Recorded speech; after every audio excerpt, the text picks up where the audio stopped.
जहाँ तक हम समझ रहे हैं, फॉरेक्स शब्द से बहुत सारे लोग अनजान हैं। अनजान है मतलब उन्हें ये शब्द तो पता है लेकिन उसका सही अर्थ पता नहीं है। साधारण जनता के लिए फॉरेक्स है फॉरेन एक्सचेंज और ट्रेडर्स के लिए फॉरेक्स ये एक ऐसा मार्केट है जहां करेंसी में ट्रेडिंग की जाती है। और कुछ लोगों का ऐसा भी मानना है कि फॉरेक्स एक जुआ है या एक सट्टा है। दोस्तों, जैसे जिसकी सोच उसे चीजें वैसी ही नजर आती है। लेकिन आखिर में ये फॉरेक्स है क्या? ये फॉरेन एक्सचेंज क्यों की जाती है?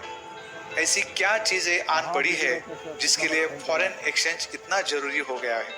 बहुत सारी ऐसी जरूरतें हैं जिसके लिए फॉरेन एक्सचेंज जरूरी है। देखिए, आम आदमी पैदा होते ही उसकी मांगे या जरूरतें शुरू हो जाती है। आदमी एक कंज्यूमर है और वो सिर्फ कंज्यूम करना जानता है। आइए जानते हैं कंजप्शन और फॉरेक्स में क्या संबंध है। इसका बहुत बड़ा संबंध है। हम लोग आज सुकून भरी जिंदगी जी रहे हैं। ये सुकून आता कहाँ से है? चलिए थोड़ा जानते हैं। हम सुबह से लेकर शाम तक कुछ ना कुछ करते हैं। सुबह उठकर ब्रश करने से रात के सोने तक हम कुछ ना कुछ चीजें कंज्यूम करते हैं। मतलब हम रिसोर्स का कंज्यूम करते हैं। दिन भर में हमें टूथपेस्ट, साबुन, शैम्पू, कपड़े से लेकर चावल, दाल, सब्जी जैसे चीजों की जरूरत पड़ती है। इतना ही नहीं, हमें अलग अलग काम करने के लिए एनर्जी की बहुत जरूरत पड़ती है। जैसे इलेक्ट्रिसिटी जनरेशन है, उसके लिए कोयला या पानी की जरूरत होती है। अगर आपको कहीं जाना है, गाड़ी है तो पेट्रोल जरूरी है, नेचुरल गैस भी जरूरी है। चीजों के मैन्युफैक्चरिंग के लिए मेटल्स लगते हैं, जैसे कॉपर, स्टील, एल्यूमिनियम इत्यादि। अब आप सभी ने कभी सोचा है कि ये सब आता कहाँ से है? ये पेट्रोल, डीजल आता कहाँ से है? ये मोबाइल और सस्ती चीजें आती कहाँ से है? ये सोना चांदी आता कहाँ से है? बहुत सारी कमोडिटी जैसे लोहा, तांबा, एल्यूमिनियम और कई अन्य प्रकार के मेटल्स भारत इंपोर्ट करता है, मतलब दूसरे देशों से मंगाता है। इसके अलावा मोबाइल फोन्स और अलग अलग प्रकार की एडवांस टेक्नोलॉजी जैसे कंप्यूटर प्रोग्राम्स हो या फाइटर प्लेन्स हो या रॉकेट्स हो, ये चीजें भारत इंपोर्ट करता है। अब इंपोर्ट के लिए जो व्यापार होता है, जो आदान प्रदान होता है, जो ट्रेड होता है, वो होता है डॉलर में। क्योंकि हम दूसरे देश से व्यापार करना चाहते हैं तो हम रुपए में व्यापार नहीं कर सकते। हमें रुपए को डॉलर में या उस देश की करेंसी में कन्वर्ट करना पड़ेगा जिससे हम लोग ट्रेड कर रहे हैं। मतलब हमें अमेरिका से कुछ खरीदना हो तो हमें डॉलर देकर खरीदना होगा। दोस्तों, ये करेंसी एक्सचेंज या ये आदान प्रदान, यही तो फॉरेक्स है।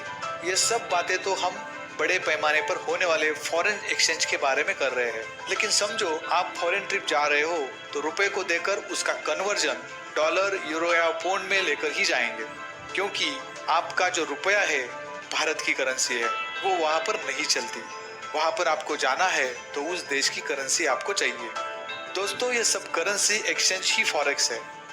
फॉरेक्स कोई जुआ या कोई सट्टा नहीं है, बल्कि फॉरेक्स एक ऐसा प्रोसेस है या एक प्रक्रिया है जिसे हम बाहरी देशों से व्यापार या लेन देन या आदान प्रदान कर सकते हैं। दोस्तों, आप विश्वास नहीं करोगे, विश्व मार्केट या इंटरनेशनल मार्केट में रोज का कारोबार 6.6 ट्रिलियन डॉलर का होता है। 1 मिलियन डॉलर मतलब 6.5 करोड़ रुपए होते हैं। 1 बिलियन डॉलर का मतलब 6,500 करोड़ रुपए होते हैं। 1 ट्रिलियन डॉलर का मतलब 6.5 लाख करोड़ रुपए होते हैं। अब आप ये सोचिए कि ये आदान प्रदान, ये कारोबार कितना ज्यादा है। और भारतीय मार्केट का टर्नओवर यानी रोज का कारोबार है 1 लाख करोड़ रुपए। आप ही कंपैरिजन कीजिए इंटरनेशनल मार्केट कितना ज्यादा कारोबार करता है। ये आंकड़े देख के लोग हैरान के हैरान रह जाते हैं। दोस्तों, यही फॉरेक्स मार्केट है। इतने बड़े पैमाने पर किया जाने वाला कारोबार, इसमें आने वाली उठक फटक, जिसको हम लोग मार्केट वोलेटिलिटी भी कह सकते हैं, इसका फायदा उठाकर हम एज अ ट्रेडर अच्छा पैसा कमा सकते हैं। लेकिन दोस्तों, ये मार्केट इजी मनी यानी पैसा कमाने का आसान तरीका नहीं है। ये इतना आसान है नहीं। 10-10 साल पढ़ाई करके कुछ लोग डॉक्टर इंजीनियर बनते हैं और उसके बाद 3-4 साल जॉब और प्रैक्टिस करके अच्छा पैसा कमा सकते हैं। वैसे ही इस मार्केट में भी लंबे समय से अभ्यास करके डिसिप्लिन ट्रेडिंग से ही पैसा कमाया जा सकता है, जिसके लिए प्रॉपर नॉलेज होना बहुत जरूरी है। मार्केट में 80% लोग लॉस कराते हैं, 10% लोग आगे चल के लॉस करते हैं और बचे 10% लोग ही पैसा कमाते हैं, अच्छा मुनाफा कमाते हैं। अगर आपको आखिर वाले 10 लोगों में आना है तो प्रॉपर नॉलेज की जरूरत है। Thank you.